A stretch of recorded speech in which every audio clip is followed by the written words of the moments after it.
हरे राम राम राम हरे हरे, हरे कृष्ण कृष्ण कृष्ण हरे हरे।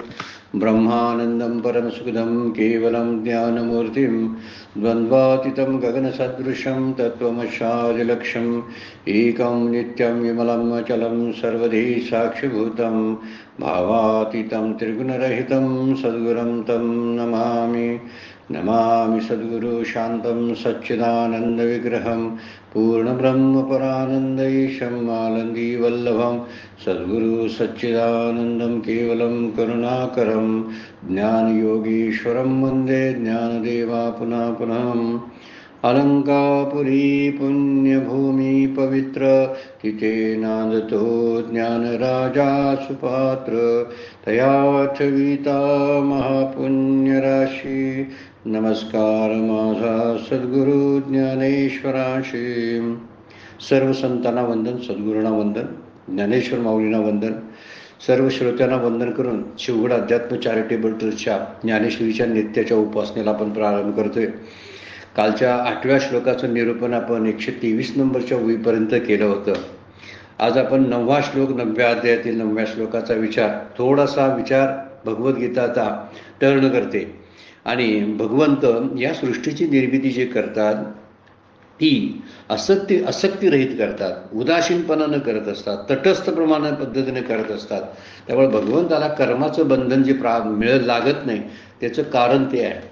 मग तटस्थता आपल्याला गुंतवत नाही, निरासक्त ज्याला आपण म्हणतोय, अनासक्त भावनेनं केलेलं कर्म आपल्याला गुंतवून ठेवत नाही। आणि तोच विचार भगवंत या श्लोकामधून मांडणार आहेत आणि माऊलींनी त्याच्यावरती सुंदर असं भाष्य केलेलं आहे। कालच्या चिंतनामध्ये सगळी जी भूतसृष्टी आहे ती प्रकृतीच्या अधीन आहे आणि त्यामुळे जरी प्रकृतीच्या अधीन असली तर उदाहरण देऊन माऊली सांगतात, बीज जरी प्रकृती असली तर भूमी त्याला आधार आहे, म्हणूनच झाड उभा राहतं। झाड ही जगाची व्यवस्था आहे, ही भूतसृष्टी आहे, ती बीजावर अवलंबून आहे। पण त्यामुळे बीज हे उपादान कारण आहे किंवा प्रकृती हे उपादान कारण आहे। पण पुढे मुख्य गोष्ट जी आहे त्याला जी भूमी लागते ती भूमी मात्र भगवंत पुरवत असतात। म्हणजे त्या झाडाला आधार, त्या बीजाला पाणी देण्याचं काम भगवंत करत असतात। त्यामुळं स्थावर आणि जंगमा स्थूळा अथवा सूक्ष्मा हे असो भूतगामा प्रकृतीचे मूळ म्हणून भूते हन सृजावी का सृजली प्रतिपाळावी ये करणे न येते आगवी आमची अंगा। मी प्रत्यक्षामध्ये समोर येऊन मी काही कार्य करत नाही। त्यामुळं परमात्मा निष्क्रिय आहे, अक्रीड आहे, निर्विकार आहे, निर्वयव आहे, निर्विशेष आहे। सगळी विशेषणं त्यासाठी दिलेली आहेत भगवंताला, त्याचं कारण आहे। शेवटच्या ओळीमध्ये बोलताना 123 मध्ये म्हणता, जरी चंद्रकीचिनी वसरती होयली ती वाढी चंद्रे नाही केली। जसं चांदण्यात जे पडलेलं असतं पाण्यामध्ये ते सगळ्या वेलीसारखं पसरलेलं असतं, पण ते काय चंद्रानं केलेलं असतं का? नाही। तेवी माते पावने ठेली दुरी कर्मे, माझ्यासाठी कर्म करणं शिल्लक नसतं। 3ऱ्या अध्यायाचा मध्ये सुद्धा सांगितलेलं आहे, मी कर्म करायचा मला संबंधच येत नाही। जर भगवंतानं कर्म केलं असतं तर तो आमच्यासारखा कर्माधीन आणि कर्मबंधनामध्ये अडकला असता। आणि हाच मुद्दा आता पटवून देण्यासाठी माऊलींनी ह्या 123 नंबरच्या ओळीची व्यवस्था केलेली आहे। आणि पुढे जाऊन आता ती सांगणार आहेत त्याच पद्धतीनं। पण तो पुढचा श्लोक आहे 9 नंबरचा, नच मामता आणि कर्मानी निगमदंती धनंजय उदासीनम वदासीनम असक्तम तेषु कर्मसु। अर्जुना, मी उदासीनाप्रमाणे निर्विकार आणि जगाच्या उत्पत्ती स्थिती नाशाच्या त्या कर्मामध्ये आसक्त नसलेल्या मला ही उत्पत्ती आदी कर्मे बद्ध करत नाहीत। मी कुठल्याही कर्मामध्ये लक्ष देत नाही। जर भानगडीत लक्ष दिलं असतं जगाच्या उठाठेवी मी जर करत बसलो असतो तर मी सुद्धा कर्मानं बांधलो गेलो असतो। मला सुद्धा आसक्ती निर्माण झाली असती, मला पण सुखदुःख निर्माण झाली असती। पण भगवंत या सुखदुःखापासून, कर्मबंधनापासून आणि सगळ्या विकारापासून बाजूला आहेत, कारण ते कुठल्याही भानगडीमध्ये लक्ष देत नाही। आपल्यासाठी हा धडा आहे। जेवढ्या अधिक भानगडीमध्ये आपण लक्ष द्यायला चालू करू, जे काही चालू असतात त्या घटनेचा उहापोह करणं, त्याच्यावर विचार करणं, त्याच्यावर खोल करत बसणं, त्याचं चिंतन करणं, जगाच्या ज्या गोष्टी आहेत त्याच्याबद्दल त्यावेळी आपल्याकडून कर्म घडत असतात। कर्म हे चिंतनानंही घडतं, ते काय नुसतं हातापायानं किंवा कर्मेंद्रिय आणि ज्ञानेंद्रियानंच घडते अशातला काही भाग नाही. बरेच वेळा ज्ञानेंद्रिय कर्म करत असतात, डोळे पाहत असतात, पण बरेच वेळा काही माहीत नसतं कुणालाच. कान ऐकत असतात, पण कुणाला कळत नसतं की कान ऐकायला लागले द्यायचे. असेही गोष्ट घडते ना. त्यामुळे कर्म कदाचित दिसली नाही तरी कर्म चालू असतात. हे माणसाचं वैशिष्ट्य, जीवाचं वैशिष्ट्य आहे. त्यामुळे जीव कर्मबंधनामध्ये अडकतो, त्याचा अर्थ तो उदासीनाप्रमाणे जगाकडे पाहत नाही, तो अनासक्त वृत्तीनं जगाकडे पाहत नाही. दोनच मुद्दे भगवंत यामध्ये सांगतात. कर्मबंधन जर नको असेल तर कर्मबंधनाला शेवट करताना कर्म करायचं सोडून देणं हे कर्मबंधनातून मुक्त होण्याची काय मार्ग नाही. त्याचा अर्थ असा होतो की कर्म करत राहावं, पण ते उदासीनाप्रमाणे. तिसरा अध्याय यावर पूर्णपणे आपण लक्षपूर्वक बघितलेला आहे. त्याला निष्काम कर्मयोग ज्याला आपण म्हणतो, तो निष्काम कर्मयोग यामध्ये आता सांगताना म्हणतात ते निष्कामतेनं व्हायला पाहिजे. त्यामुळं कुठल्याही प्रकारची कामना नसताना होणारं कर्म जे आहे ते उदासीन. ज्याची सर्व कार्ये कर्तृत्व अभिमान सोडून आपोआप केवळ सत्ता मात्रेनं होतात ना, त्याला उदासीन म्हणायचं. कुठल्याही प्रकारची आसक्ती नसते. पण जीव, आम्ही सर्वजण माणसं काय करतो, प्रत्येकामध्ये आसक्ती ठेवतो. सगळ्या कर्माला हेतू आहेत आमच्याकडं, ते काम निष्काम होतच नाही, सगळी सकाम कर्म होत असतात. डॉक्टर काका म्हणतात, आपल्याला सांगतात की आपल्या भक्तीला 2 शाप आहेत. त्यामधला पहिला शाप आहे तो सकामता, दुसरा आहे यांत्रिकता. जरा यांत्रिकता बाजूला ठेवूया, पण सगळ्यात अवघड गोष्ट कोणती असेल तर सकामता. मागितल्याशिवाय आपल्याला चालत नाही. काहीतरी मिळणं आहे, त्याच वेळी आपण कार्य करत असतो. म्हणजे हेतुपूर्वक केलेली सगळी कार्य ही बंधनाला कारणीभूत होत असतात. ही सगळी कर्मबंधनात टाकत असतात. आणि भगवंत तरी सांगतात, मी सगळ्या सृष्टीची हालचाली माझ्या सत्तेवर चालतात, पण मी त्यांच्यामध्ये लिप्त होत नाही. घरामध्ये असे काही पुरुष असतात बघा, घरातली सगळी मंडळी त्याच्या सत्तेवर त्याच्या पद्धतीने काम करत असतात, पण तो काहीच करत नाही, पण कामं तरी सगळी चालू असतात. आता अशाला कर्मबंधनाचा पडणं, कर्मबंधन होणं काय गरज आहे सांगा बघू. तर याच ठिकाणी भगवंत सांगायला लागले की मी कसं आहे, नच मामता आणि कर्म आणि निबंधनती, मला कुठलंही कर्म बांधन करत नाही. कारण कशाबद्दल, उदासीन वदासीनम सक्तम तेषु कर्मसु, जी जी कर्म मी करतो ती उदासीनाप्रमाणे निर्विकार पद्धतीनं करतो. जगाच्या उत्पत्तीशी, स्थितीशी, नाशाशी त्या कर्मामध्ये सक्त नसतो, आसक्त नसतो. उत्पत्ती होते, स्थिती असते, नाश होतो, याकडे मी पाहत नाही. ती मी हेतू ठेवून कुठलीही उत्पत्ती करत नाही, नाश करत नाही. हेतू नाही, त्यामुळं कर्माचं जे लेप लागायचं आहे तो लागत नाही. म्हणून भगवंत मुक्त आहेत म्हणूनच मायेला निवांत ज्यावेळी पाहिजे त्यावेळी ते घेतात. भगवंत मायेला हवं त्यावेळी जवळ करून, त्याला आश्रित करून तिच्याकडून सगळी कार्य करून घेतात प्रकृतीकडून. आम्हाला जमते काय तसं नाही. आम्ही गुंतून राहतो, प्रत्येक गोष्टीमध्ये गुंतून राहतो. मी असं केलेलं आहे, मी तसं केलेलं आहे, त्यामुळं त्याच्या बदल्याला काय मिळालं याच्या विचारामध्ये माझ्या कर्माचं बंधन मला कधी पडलं. आणि जे कर्मबंधन माझ्या जन्म आणि मृत्यूला कारणीभूत होतं, माझ्या सुखदुःखाला कारणीभूत होतं. कर्माचं बंधन जन्म आणि मृत्यू राहू दे, पुढचा विषय आहे तो. खरी गोष्ट आहे ती आत्ताची आहे. कर्मबंधनामुळे सुखदुःख वाटणी राहतात. ईर्ष्या, तुलना, स्पर्धा, अतृप्ती, असमाधान, या सगळ्या गोष्टी कशामुळे घडतात तर कर्माचं बंधन, कर्मामध्ये गुंतून राहिल्यामुळं, कर्म हे सकाम झाल्यामुळं. आणि सकाम कर्मामुळे स्वस्थता लाभत नाही. त्यासाठी निष्काम कर्म करून बाजूला होण्याची जर जी काय आहे क्लुप्ती जर भगवंतासारखी आम्हीही प्राप्त करून घेतली तर निश्चितपणाने आपण सुद्धा कर्मबंधनातून मुक्त होऊ शकतो. त्यासाठी सिद्ध सांगितलेलं आहे. इतकं उहापोह मागच्या काही 3-4 श्लोकामध्ये केलेलं आहे. मी कुठल्याही कर्माची मला बाधा होत नाही, मी काहीही करत नाही. आता हे काही करत नाही, मग सृष्टीची निर्मिती होते, पण सत्तेवर होते. बाजूला राहून करतो तो लिप्त होत नाही, तो स्वतःला गुंतवून घेत नाही. आणि गुंतवत नसल्यामुळे सगळं करतो. गुंतून गुंत्यात साऱ्या पाय माझा मोकळा. सुरेश भटांची कविता आपण बघतो, रंगून रंगात साऱ्या रंग माझा वेगळा. असा भगवान श्रीकृष्णाचा, भगवान प्रभू रामचंद्राचा रंग फारच वेगळा आहे.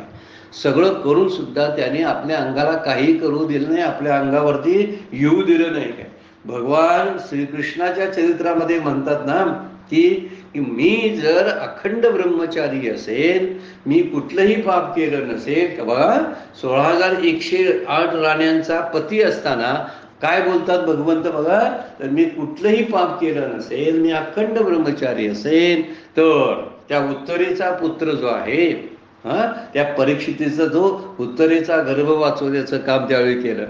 किती विचित्र गोष्ट आहे सांगा. आणि परीक्षा आणि कसल्या काय घेतात, प्रतिज्ञा आणि शपथा कसल्या घेतात बघा. शपथा घेतात आणि शपथात गुंतत नाहीत.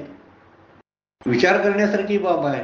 शिशुपाल, कंस, चाणूर या सगळ्यांचा वध केला तरी त्यांना कुठल्याही प्रकारचं पाप लागत नाही. याचा अर्थ त्यांचा वध करण्यामध्ये हेतू काय होता, हा हेतू फार महत्वाचा आहे. मुळात हेतू नव्हताच. जगामधली शांतता ही सुस्थापित व्हावी याच विचारानं भगवंताकडून कर्म घडलेले आहे. म्हणून भगवंत म्हणतात मी उदासीन आहे. म्हणजे जेवढ्या विचारानं एवढ्या विचारानं इतका त्या राजसूय यज्ञामध्ये शिशुपाल इतकं काहीतरी बोलत होते, इतकं वाईट वाईट सगळ्या त्याच्या निंदा केल्या जात होत्या. त्यावेळी ती सगळं सहन केलं. पण जेव्हा 100 अपराध भरले तेव्हा 100व्या अपराधामध्ये शिशुपालाचा वध करताना सुद्धा भगवान श्रीकृष्णाच्या मुखावरती एक सुंदर असं हास्यच होतं. असं सुंदर हास्य ठेवून जर हत्या करता येत असेल तर किती श्रेष्ठ दर्जाचा विचार आहे बघा.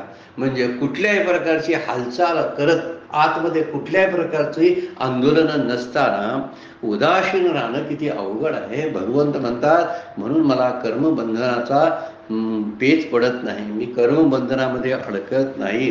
म्हणून प्रत्येक ठिकाणी वर्णन करताना, आता माऊली त्याचं वर्णन करताना कसं केलेलं आहे ते आपण बघत जाऊया. जे मी कशातच नाही असं जे आत्तापर्यंत सांगत आले त्याचा अर्थ काय. कशातच नाही म्हणजे मी करतो पण उदासीनपणाने करतो, मी करतो पण निष्काम पद्धतीने करतो, मला कर्माचा लेप लागत नाही म्हणून मी ते करतच नाही. हा मुद्दा त्यातला फार महत्वाचा आहे. मी केलं नाही असं जे म्हणतो, कारण माझा हेतूच काय नाही त्या करण्यामध्ये, असं भगवंतांना सांगायचं आहे. नच मामता आणि कर्मानी निबंधनती धनंजया उदासीन वदासीन म सक्तमतेषु कर्मसु. आणि सुटली या सिंधुजळाचा लोटू, न शके धरू सैंधवाचा घाटू, तेवी सकळ कर्मा मीच शेवटू, ती काय बांधती माते. मी माझ्यातच सगळी कर्म लीन होतात, माझ्यात सगळे जीव लीन होतात, सगळ्या सृष्टीचा माझ्यात लय होतो. आणि ती जी कर्म आहे, ज्या कर्मामुळे सृष्टीची निर्मिती झाली, सृष्टीची निर्मिती व्हायला कारण काय, जीवाची कर्म, अन्य काही कारण सांगता येत नाही. त्यामुळे सृष्टीच्या निर्मित्या पाठीमागे असलेली सगळी कर्म मला काय बांधतील, जी कर्म माझ्यातच सगळे लीन होतात मला कशाला बांधतील. त्यासाठी दृष्टांत दिलाय माऊलीने बघा. आणि सुटली या सिंधू जळाचा लोटू. सिंधू जळ म्हणजे समुद्राच्या पाण्याची लाट, म्हणजे सुटली या, तो लोटू म्हणजे लाट. स्वैर वाहू लागल्यानंतर न शके धरू सैंधवाचा घाटू. सैंधव म्हणजे मीठ, घाटू म्हणजे त्याला बाटलेला बांध. समजा मिठानं बांध घालून ठेवलेला एक मोठाच्या मोठा धरण बांधले मिठानं.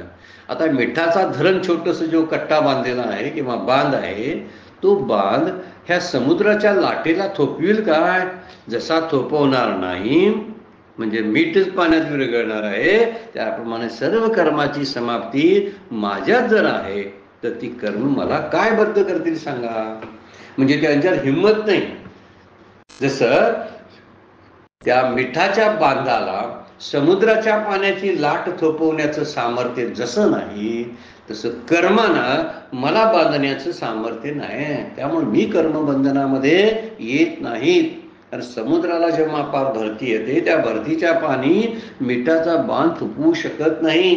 का थोपवू शकत नाही सांगा. मीठ तर समुद्रमय आहे, ते कसं थोपवू शकेल सांगा बघू. तसं जग हे परमात्ममयच आहे, परमात्मा स्वरूप आहे.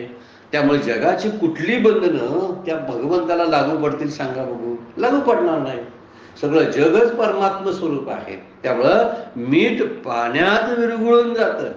जसा जगाचा लय त्यातच होतो आणि ते पाणीरूपच होतं, तसं ते परमात्म रूपच जगवीत असेल तर त्या जगाचा कोणतं बंधन भगवंताला पडेल? कुठल्या बंधनामध्ये तो बांधला जाईल?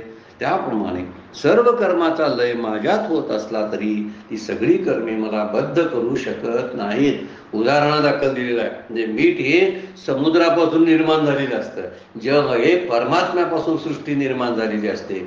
म्हणून पाण्यात विरघळणे हा त्याचा गुणधर्म आहे. ते दुसरी कुठं राहत नाही. तुका म्हणे लवण कळी पडता जळी ते होय. तुकाराम महाराज आपल्या सरळ शब्दात सांगतात, लवण कळी पडता जळी ते होय. पाण्यात पडलेलं मीठ पाणी रूप होत असतं, त्याचं सगळं स्वरूपच बदलून जातं. तसं जग हे ब्रह्मरूपच आहे किंवा जग हे परमात्म स्वरूप आहे. आणि ते काय अडवणार आहे त्याला सांगा बघू भगवंताला? आणि त्या कर्मात कसं टाकेल? ते मीठ ज्या समुद्राच्या पाण्यापासून निर्माण झाले त्याच्या लाटेला ते कसं थोपवणार सांगा? जी सृष्टी ज्याच्या सत्तेवर निर्माण झाली त्या परमात्म्याला ही जगाची कर्मबंधन आणि उचापती लागू पडतील काय सांगा बघू? तसं आहे. ते मीठ थांबवू शकणार नाही. तशी सर्व कर्माची समाप्ती परमात्म्यामध्ये होते. म्हणून ती कर्मी जी आहेत ती परमात्म्याला बाधू शकत नाहीत. म्हणजे जसं अग्नीला जर लाकडाचं कुंपण केलं तर ते अग्नीला थोपवू शकेल काय? छोटंच उदाहरण आहे बघा. अग्नी आहे आणि अग्नीला लागलेलं बाजूला कुंपण जे आहे ते लाकडाचंच आहे. मग ते थोपवेल काय? अरे त्या कुंपणातून बाहेर अग्नी यायला नको पाहिजे. अरे पण लाकडाचाच आहे तो. मग लाकडालाच अग्नी पकडतोच ना. ते लाकडाचं कुंपण त्या अग्नीला थोपवू शकत नाही.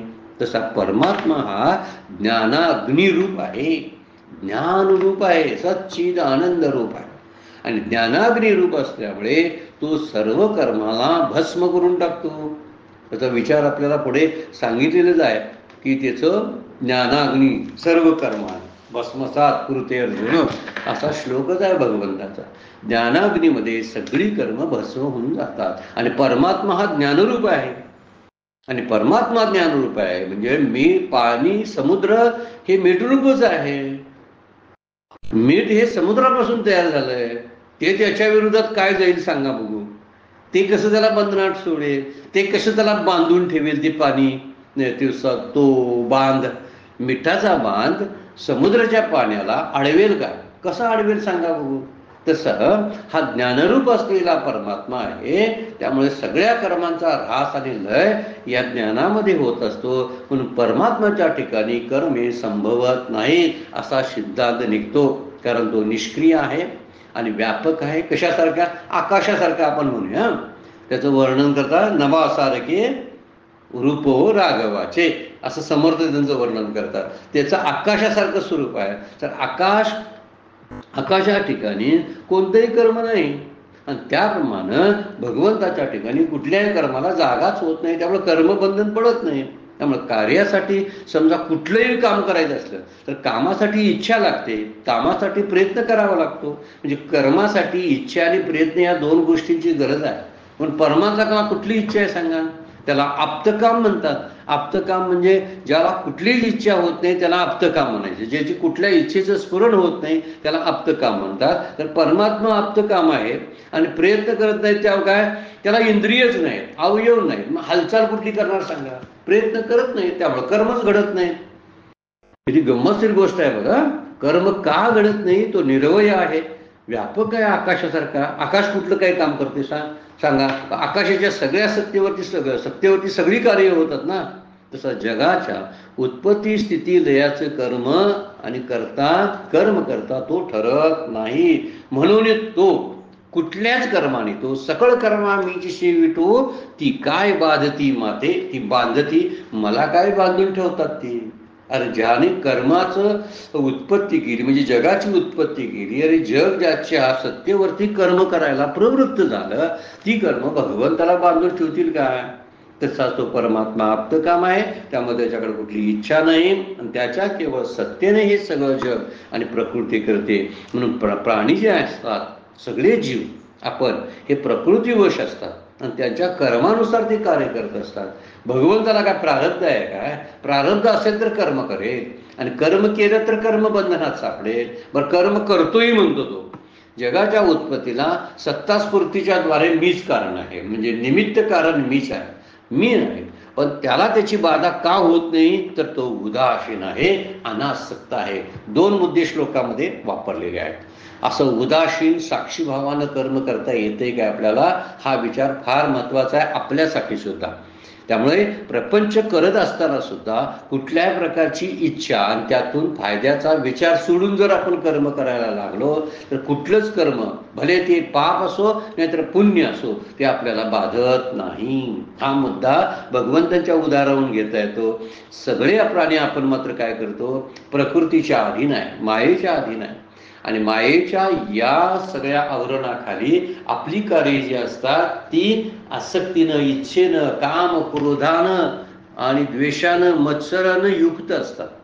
आणि काम, क्रोध, मत्सर, आसक्ती हे सगळे जे आहेत हे षडरिपू आपल्याला कर्म करण्यास तरी प्रवृत्त करतातच, पण त्याबरोबर काम निर्माण करतात, क्रोध निर्माण करतात, द्वेष, मत्सर निर्माण करतात आणि म्हणून मला गुंतवतात. तसं भगवंत या प्रकृतीमध्ये आसक्त होत नाहीत. उत्पन्न होण्याने आणि नाशानं त्या प्रकृतीच्या त्यांच्यावर काही परिणाम होत नाही. असं एखादं सुंदर असं काहीतरी जग निर्माण केलं म्हणून ते त्यात गुंतत नाहीत. आणि ओबडधोबड कुरूप असं एखादं जरी काहीतरी निर्माण सृष्टीमध्ये झालेलं असलं तरी त्यानंही त्याची खिन्नता, विषण्णता नसते. म्हणजे आनंद आणि विषण्णता म्हणजे सुख आणि दुःखाबद्दलचा त्यांचा कुठलाही विचार नसतो. त्यामुळे विकारच निर्माण होत नाही. जिथं विकार नसतात ना तिथं कर्म घडत नाहीत. म्हणजे कर्म घडतील पण कर्माचं बंधन पडत नाही. जिथं विकारच नसतात तिथं कर्म घडलीत तरी सुद्धा त्या निर्विकार स्थितीमध्ये कुठल्याही प्रकारचं बंधन राहत नाही. कर्म नाहीत त्यामुळे कर्मफलाची इच्छा नाही. आमचं हेच होतं, आम्ही नुसतं कर्म करून सोडत नाही तर कर्माच्या फलाची इच्छा करतो. कर्मण्यवाधिकार असतो मा फलेषु कदाचन.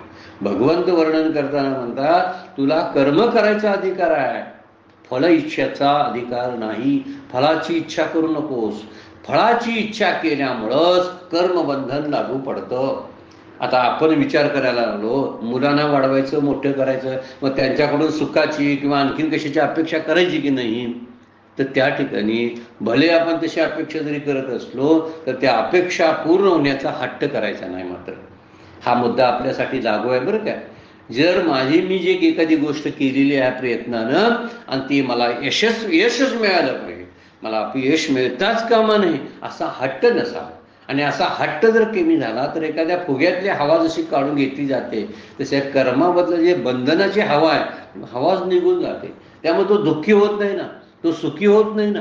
मला यश मिळालं म्हणून तो सुखी होत नाही, नाही केलं होतं म्हणून मिळालं असेल. आणि मला अपयश मिळालं म्हणून तो उद्विग्न होत नाही किंवा काय होत नाही, त्रास करून घेत नाही. त्याचं कारण आहे अगोदर त्याचं काय ठरलं नव्हतं एवढं मिळवलं त्यातून म्हणून. त्यामुळे कर्म फळाची इच्छा हीच कर्मबंधनाला कारणीभूत आहे. म्हणून सगळी कर्म करत राहायचं आपल्या आयुष्यामध्ये सुद्धा. जे समोर म्हणून माझ्या वाट्याला आलेलं आहे प्रारब्धाप्रमाणे ते सगळं करत राहायचं. पण त्या पाठीमागे येणारा जी इच्छा आहे ती इच्छा फक्त काढून टाकायची. त्यातली इच्छा काढून केलेलं कर्म म्हणजे कामनारहितलं कर्म बंधनमुक्त करत असतं. कामना कुठलीही असता कामा नये पण कर्म मात्र चालूच असलं पाहिजे. भगवंत गप बसलेले नाहीत, ते कर्म करतात. 3ऱ्या अध्यायामध्ये त्यांचं वर्णन केलेलं आहे. त्यांनी काय सगळी कर्म उठाठेवी काय केल्या भगवद्गीता सांगायला चालू केली. पांडवांच्या आणि म्हणजे न्यायाच्या बाजूने राहिलेत. एक दुष्ट लोकांचा वधही केला, रावणासारख्यांची काय केली, त्यांचा वध करून टाकला. याचं कारण काय आहे ते करत नाही तसं नाही, पण त्याचा हेतू काय आहे काय बघा त्या पाठीमागं असला तर तो शुद्ध असला पाहिजे ना. अशा हेतुरहित केलेली कर्म बंधनमुक्त करतात. त्यामुळं आपण जे विषय चिंतन करतो ना त्या विषय चिंतनाचं सुद्धा बंधन पडत असतं, कर्माचं बंधन पडत असतं. आणि कर्माबद्दलची फले इच्छा ज्या आपण म्हणतो मला अमुकच फळ मिळालं पाहिजे, यामुळं आपण सुखी दुःखी होतो. त्यामुळं कर्म नाहीत भगवंताला, त्यामुळे कर्मफलाची इच्छा नसते, त्यामुळं आसक्ती नसते, त्यामुळे ती कर्मे परमात्म्याला बद्ध करू शकत नाहीत. पहिला मुद्दा काय म्हणला, जसा हा लोट आलेला एवढा समुद्राचा मोठा, की एखादं छोटंसं मिठाचा बांध त्याला अडवू शकेल काय, तशी एवढी मोठी कर्म जी आहे ती कर्म त्याला बांधून शकतील काय सांग, नाही बांधू शकणार. त्याचं कारण तेच आहे. म्हणून भगवंत कर्मापेक्षा वेगळे आहे. कर्मानं लिप्त होत नाही. करतात पण कर्मानं लिप्त होत नाही. करतात पण कर्मफळाची इच्छा ठेवत नाही. आणि आपल्याला हे तेच सांगतात. साधू संतांची चरित्र पाहिली की त्यांनी खूप मोठा व्याप केलेला आहे. समर्थांच्या जीवनामधला अभ्यास आपण जर चरित्राचा केला तर समर्थ रामदासाने खूप मोठा व्याप केलेला आहे, खूप. पण त्यामध्ये कुठल्या प्रकारची अपेक्षा न ठेवता आणि न्याय आणि सदाचार यांचं स्थापना करण्यासाठीच तो खटाटोप होता. म्हणजे जगाच्या कल्याणात संतांची विभूती होती, स्वतःच्या कल्याणा नव्हे. आपण काय करतोय, माझ्या वैयक्तिक, माझ्या कुटुंबाचं, माझं ह्या सगळ्याचं सगळं माझं काम आहे आणि ती जबाबदारी माझी आहे, मीच करतो म्हणून होतं, नाहीतर माझ्याशिवाय होणार नाही. ही सगळ्या कल्पना मला त्या बंधनामध्ये अडकून टाकत असतात. आणि भगवंत काय करतात अफाट. आम्ही करतोय कमी पण बोलतोय फार, किंवा विचार फार करतोय केवढं मी करतोय आणि मला काय पाहिजे आहे त्याबद्दल. हे पाहिजे असणं, ही इच्छा, हीच आपल्याला बंधनामध्ये टाकत असते. भगवंत म्हणतात तसं होत नाही. दुसरा दृष्टांत त्यासाठी दिलाय माऊलीने बघा. धूमरजाची पिंजरी, म्हणजे पिंजरी म्हणजे पडदा. धूमरज म्हणजे धुलीकणाचा किंवा धुराचा. धूमरजाची पिंजरी वाजतीया वायुते जरी होकारी. वाजतीया वायुती म्हणजे सोसाट्याचा वारा असतो. वाजतीया म्हणजे सुसुकृत वाजत आलेला वारा. जरी होकारी, होकारी म्हणजे त्याला अडथळा करत असेल तर वाजतीया वायुती जरी होकारी, का सूर्यबिंबा माझारी अंधारी शिरे. दोन दृष्टांत एकाच ओळीमध्ये मावले देतात. धुराच्या लहानशा कणाचा जो पडदा आहे तो वेगाने येणाऱ्या वाऱ्याला थांबवू शकेल का, किंवा सूर्यबिंबामध्ये, सूर्याच्या प्रकाशामध्ये अंधार शिरेल काय, अशक्य. तसं अशक्य काय आहे, भगवंताला कर्माचं बंधन पडणं. कुठल्याही बंधनामध्ये भगवंत राहत नाहीत, कारण ते त्यांची कुठल्याही प्रकारची फली इच्छा नसते. म्हणून त्या ठिकाणी वर्णन करताना सांगितलेलं आहे, आता जो वाहणारा सोसाट्याचा वारा असतो, हेतुरहित वारा वाहत असतोय. समुद्राची लाट वरच्या याच्यामध्ये आपण बघितली, हेतुरहित असते. आणि त्याच लाटेनं, त्याच समुद्राच्या पाण्यानं मीठ तयार केलेलं आहे. इथं सुद्धा तसंच आहे. धूमरजाची पिंजरी जी आहे, म्हणजे जो धुराचा कणांचा एक पडदा तयार झालेला आहे, तर तो जर वाहनाला कसा अडवू शकेल, किंवा एखाद्या अंधारामध्ये सूर्यबिंबाच्या मध्ये, एखाद्या सूर्यप्रकाशाच्या बिंबामध्ये अंधार कसा शिरेल सांगा. अवघड गोष्ट आहे. कारण धुराचा पडदा वाऱ्याला अडवूच धरू शकत नाही आणि प्रकाशापुढे अंधाराचा टिकाव लागत नाही. तशी कर्म निष्कर्म होतात भगवंताच्या ठिकाणी. याचा अर्थ आहे, म्हणून कर्माचं बंधन भगवंताला पडत नाही. म्हणून म्हणतात मी काय करत नाही आणि मला काय लागत नाही, मला कर्माचा बांध लागत नाही. पुढची ओळी काय म्हणतात बघा, हे पुढचा दृष्टांत बघा. हे असो पर्वतीची या हृदयीचे, जेवी पर्जन्य धारास्तव न खोचे. पर्वतीच्या हृदयीचे म्हणजे पर्वताच्या पोटामध्ये, हृदयीचे म्हणजे पोटामध्ये. अत्यंत असंभाव्य असा दृष्टांत, पुढचा चढेल दृष्टांत आहे बघा. असंभाव्य, घडणारच नाही असं सांगायला माऊली. ज्याप्रमाणे पर्वताच्या हृदयातील कोणताही पदार्थ जेवी पर्जन्य धारास्तव न खोचे, पावसाच्या धारेमुळे त्याला टोचलं जात नाही. पर्वताच्या पोटात समजा काय खजिन आहे, खनिज आहे, ती खनिज आहे ती भरलेली पोटात असतात, डोंगराच्या पोटात. त्याच्यावर पडणाऱ्या पावसाच्या धारेमुळं आतल्या पोटात असणाऱ्या पर्वताच्या खनिजावरती काय परिणाम होणार आहे सांगा बघू. काय होणार नाही. केवढा घट्ट असतो तो, हार्ड पर्वत असतो, त्याचे दगड कसले असतात, आणि त्या दगडाच्या खाली पोटात असणारी काही खनिज आहेत, काही पदार्थ आहेत, काही दुसऱ्या काही गोष्टी आहेत, तर त्याचा परिणाम, त्या पावसाच्या धारेचा परिणाम त्या गोष्टीवरती होईल का? नाही होणार. तसा पर्वत म्हणजे भगवंत आहेत आणि पर्जन्याच्या धारा म्हणजे हे सगळं संसाराचा वारा आहे. या संसाराच्या वाऱ्यानं, संसाराच्या ह्या वर्षावानं किंवा सुखदुःखाच्या कर्माच्या लोंढ्यामुळं या पर्वताच्या पोटात म्हणजे भगवंताच्या केंद्रस्थानी असलेल्या कुठल्याच गोष्टीला धक्का लागत नाही. कसा लागेल? म्हणून हे असो पर्वतीचे हृदयीचे, जेवी पर्जन्य धारास्तव न खोचे. न खोचे म्हणजे टोचत नाही त्याला, न खोचे. तेवी कर्मजात प्रकृतीचे न लगे मज. त्याप्रमाणे प्रकृतीची सर्व कर्मे मला स्पर्श करू शकत नाहीत. पर्वताच्या पोटात असणाऱ्या खनिजाला जसा पर्जन्याच्या पावसाच्या धारा स्पर्श करू शकत नाही, तशी कर्म, प्रकृतीची कर्म मला काही बाधत नाहीत. सगळा पृष्ठभागावरचा हा खेळ चालू आहे. जग हे पृष्ठभागावरती आहे. आपण पृष्ठभागावरती खेळतो. आपल्याला अजून खरं माहीत नाही बरं काय ते. म्हणून बघून देवाला समजून घ्यायचं असेल तर पृष्ठभागावर नुसतं खेळून चालणार नाही. प्रकृतीच्या पलीकडील हा भाव म्हटलेला आहे. मागच्या वेळा आपण ओवी बघितलेला आहे. प्रकृतीच्या पलीकडे जायचा ज्याने हेतू मनात ठेवला त्यालाच भगवंताचा शोध लागतो, अन्याला नाही. म्हणजे भगवंताचा शोध शब्दाचा अर्थ आहे तृप्ती, समाधान, आनंद आणि ज्ञान. ह्या सगळ्या गोष्टी प्रकृतीच्या पलीकडे नांदतात. इकडे मात्र कसं आहे, मृत्यूलोकी सुखाची कहाणी ऐकिजेल कवनाचे श्रेवणी. ही कुठं ऐकायला मिळते सुखाची गोष्ट? प्रकृतीच्या सगळ्या या कंपाऊंड मध्ये. हे कंपाऊंड ज्याला तोडता आलं त्यालाच त्या बाउंड्रीच्या पलीकडे असणारं जे सुख आहे भगवंताचं ते प्राप्त होत असतं. असा बाउंड्रीच्या पलीकडे असणाऱ्या परमात्म्याला ह्या इकडं कुंपणात असणाऱ्या घडामोडीचा काय परिणाम होणार आहे मला सांगा बघू? काही होत नाही. म्हणून ते म्हणतात तेवी कर्मजात प्रकृतीचे न लगे मज. 3 दृष्टांत दिले.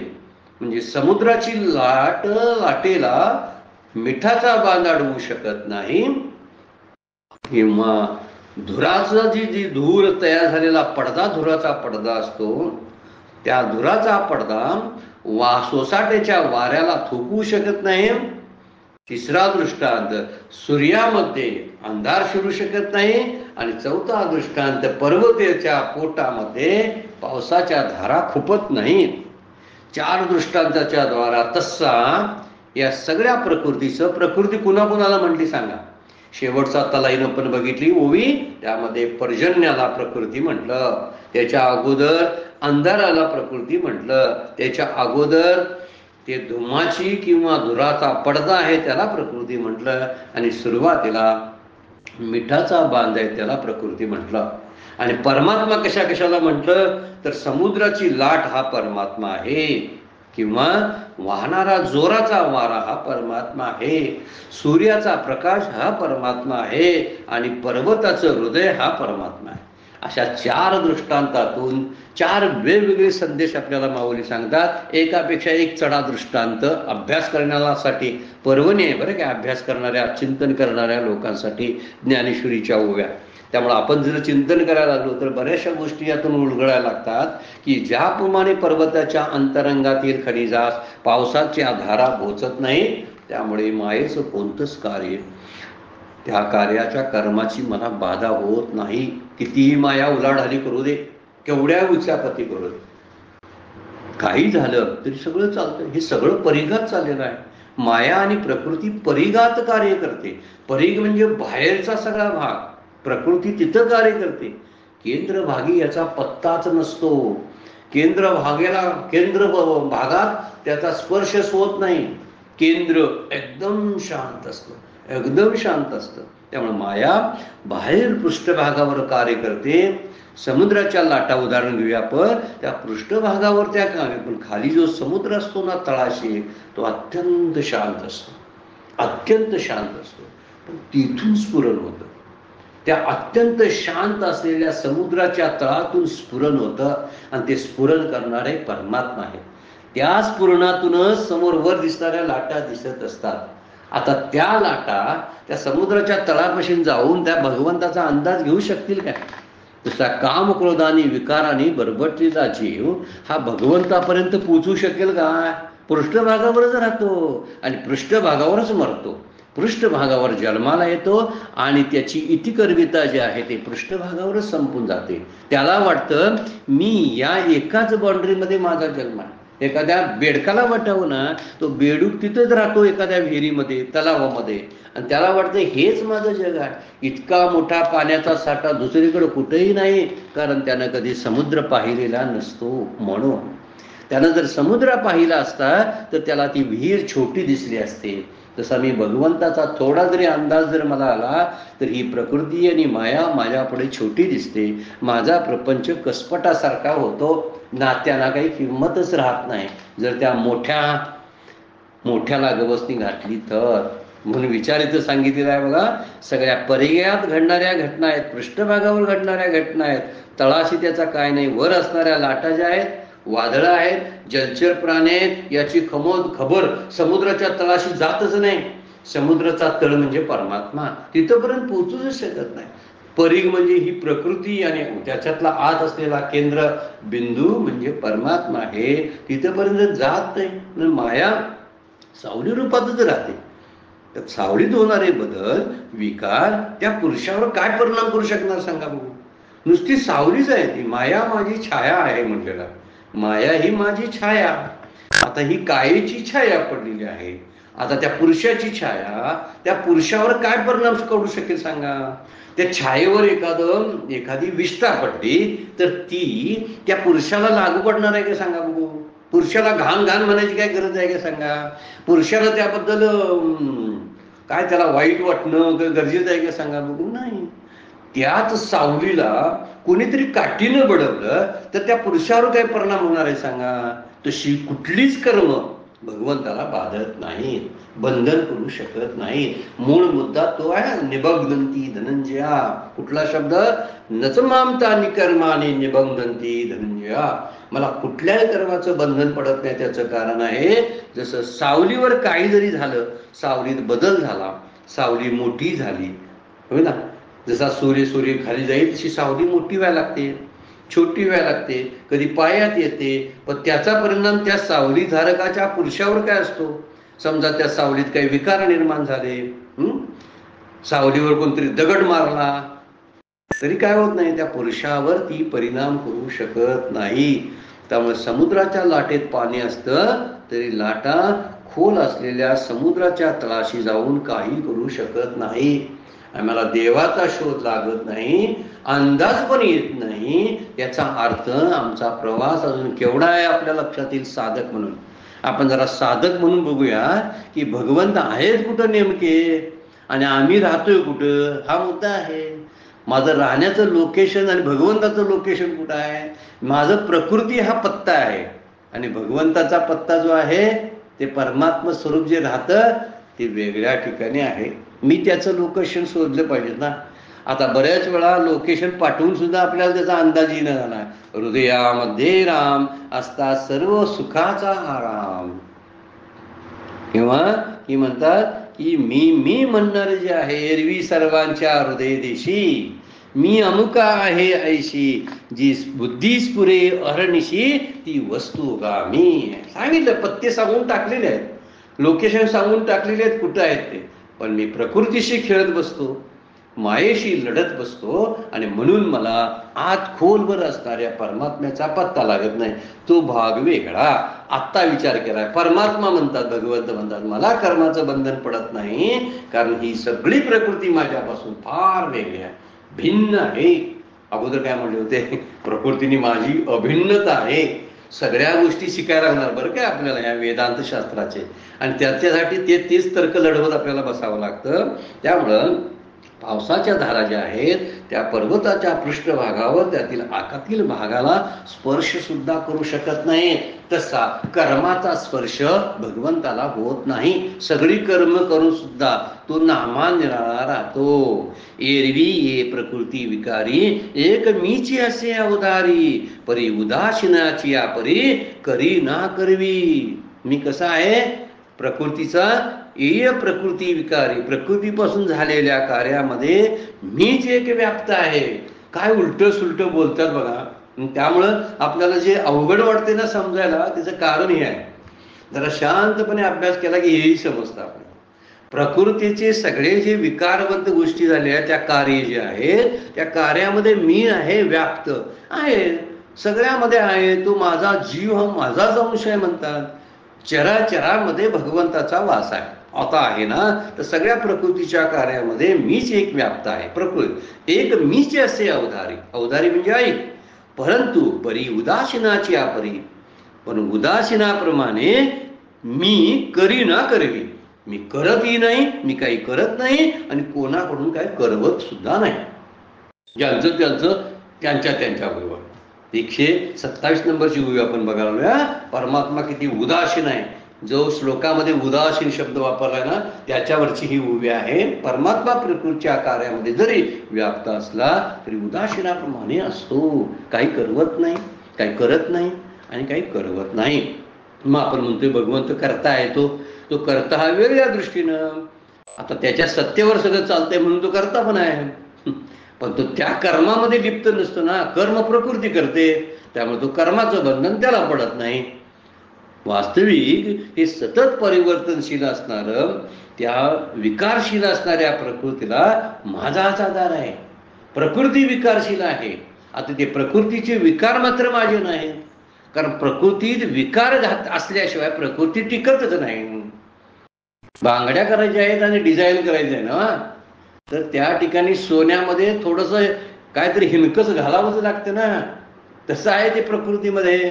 सगळे जे जडपणा जो आला हे पंचीकरण झाल्यानंतर झाला. मग पंचीकरण म्हणजे मिश्रण आहे. त्यामध्ये मिश्रण आहे याचा अर्थ विकार आहे.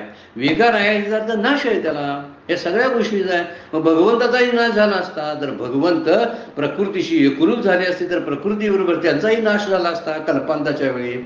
पण हा आधार माझा जो प्रकृतीला आहे म्हणतात भगवंत, तटस्थासारखा आहे. मी थर्ड पर्सन म्हणून कामही करतो. मी काही करत नाही आणि मायेला काय करायला सांगत नाही. तो असं कर बाई, तसं कर, आता नाश करून टाक, समुद्रात लाटा निर्माण कर, पाऊस मोठाच्या मोठा पडू दे, असं काही करत नाही. जसं आकाश आहे ना, सर्व पदार्थात व्याप्त आहे. आकाश कुठं नाही सांगा. एक छोटंसं उदाहरण आपण घेऊया. भगवंत म्हणतात मी प्रकृतीत व्याप्त आहे, तर तसं आकाश सगळीकडे व्याप्त आहे. एक अशी जागा नाही काय त्या ठिकाणी पोकळी अवकाश नाही. आकाश सगळीकडे आहे. तसा परमात्मा सगळीकडे आहे. विठ्ठल जळी स्थळी भरला, रिता ठाव नाही उरला. ज्ञानदेवांच्या गाथेतला ज्ञानदेवांचा अभंग आहे. विठ्ठल जळी स्थळी भरला, रिता ठाव नाही उरला. त्यामुळं त्याच्यामध्ये जरी असला तर तो विकारवंत होत नाही. कारण उदासीनाप्रमाणे बाजूला राहतो, तटस्थाप्रमाणे राहतो. सापामुळे दोरी विषारी बनत नाही. सोपं उदाहरण आहे बघा. किंवा डबक्यात समजा डबक्यात नासकं कुचकं पाणी आहे. अशा कुचक्या पाण्यामध्ये सूर्यकिरणांची किरण पडली सूर्याची, तरी सूर्य विकारी होत नाही. सूर्य आहे का नाही व्याप्त डबक्यामध्ये? आहे. दोरीवर साप दिसतोय का नाही? दिसतोय. पण विकारी झाली का दोरी विकारी झाली का बघा. काढून बघितली तर दोरीला पण विष लागले काय सापाचं? नाही. कारण जगच नाही, दोरीच नाही, सापच नाही, तर दोरी विषारी कशाला होईल? असा त्यातला मूळ मुद्दा. त्याच्यापेक्षा वरचा दृष्टांत जर आपण बघितला तर लक्षात येईल. डबक्यामध्ये अत्यंत घाणेरडं पाणी आहे. त्या घाणेरड्या पाण्यामध्ये सूर्याचं प्रतिबिंब दिसतं, पडलेलंच असतं. पण ते सूर्याचं प्रतिबिंब विकारवंत होते का बघा? कुजतंय का बघा सूर्याचं प्रतिबिंब? नाही. कारण सूर्य बाजूलाच आहे ना. पण सगळीकडे व्याप्त आहे ना. कसा भगवंत सगळीकडे व्याप्त आहे, पण तो कशाही विकारानं बाधित होत नाही. म्हणून तो करणारा करविणारा काय असेल तर ते दोघे वास्तविक विचार करतात ना. मी करणारा बी नाही, मी करविणाराही म्हणतात. का? त्याचं कारण सांगितलं. करणारा आणि करविणारा दोन्ही गुन्हेगार असतात. विचार केला तर एखाद्याला कुणीतरी खून केला, पण खून करायला प्रवृत्त करणारा सुद्धा खुनीच असतो ना, असं मानलं जातं. तसा प्रकार इथं आहे. परमात्मा म्हणून म्हणतात मी करता नाही, करविता नाही, मी मला नाही म्हणूच नका. उलट करवून घेणारा गुन्हेगार मानतात. मग परमात्मा मोठा गुन्हेगार प्रकृतीपेक्षा ठरला असता, पण तसं होत नाही. परमात्मा जे आहे ती उत्पत्ती लय किंवा नाश काय आहे स्थिती, ती कर्म करत नाही. प्रकृतीकडून सुद्धा करून घेत नाही. नवीन आता शब्द वापरला. प्रकृतीकडून प्रकृतीच्या पद्धतीने करत असते. त्याच्या केवळ अस्तित्वाने सगळी कर्म होतात. म्हणून तसा दृष्टांत देताना म्हणता उदासीनाची या परी करी ना करवी. मी उदासीन असतो म्हणजे बाजूला उभा राहतो आणि ते सगळं काही करून घेत असतो. मी त्यामध्ये मला त्याच्याचा आनंदही वाटत नाही. छोटी छोटी मुलं फटाके वाजवत असतात आणि आजोबा त्यांना मदत करत असतात. अशी फटाके पण फटाके लावण्याचं काम तेच करत असतात, मुलंच करत असतात. भाजलं तर त्या मुलालाच भाजतं, काय आजोबांना भाजतं सांगा बघू.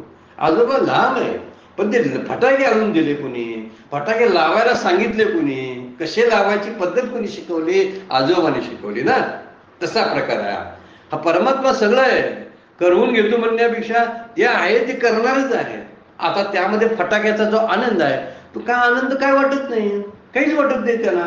किंवा फटाक्यानं भाजलं त्याच्याबद्दल सुद्धा काय नसतं त्याचं. हा भाजलं चला ठीक आहे, त्याच्यावर काहीतरी उपाय मात्रा करूया, पण तो उदासीन असतो. असा उदासीन परमात्मा प्रकृतीची कार्य करत असताना लिप्त होत नाही, त्यामुळे कर्माचं बंधन पडत नाही. हा मुख्य संदेश या ओव्यांच्या मधून दिलेला आहे. आणखीन पुढे 1-2-3 दृष्टांत आहेत, त्याचा विचार उद्याच्या चिंतनामध्ये आपण करूया. आजची सेवा सद्गुरूंच्या चरणी, भगवान ज्ञानेश्वरांच्या चरणी अर्पण करून विराम घेऊया. पुंडलिक वरदार विठ्ठल श्री ज्ञानदेव तुकाराम. विठ्ठल विठ्ठल जय हरी विठ्ठल, विठ्ठल विठ्ठल जय हरी विठ्ठल, विठ्ठल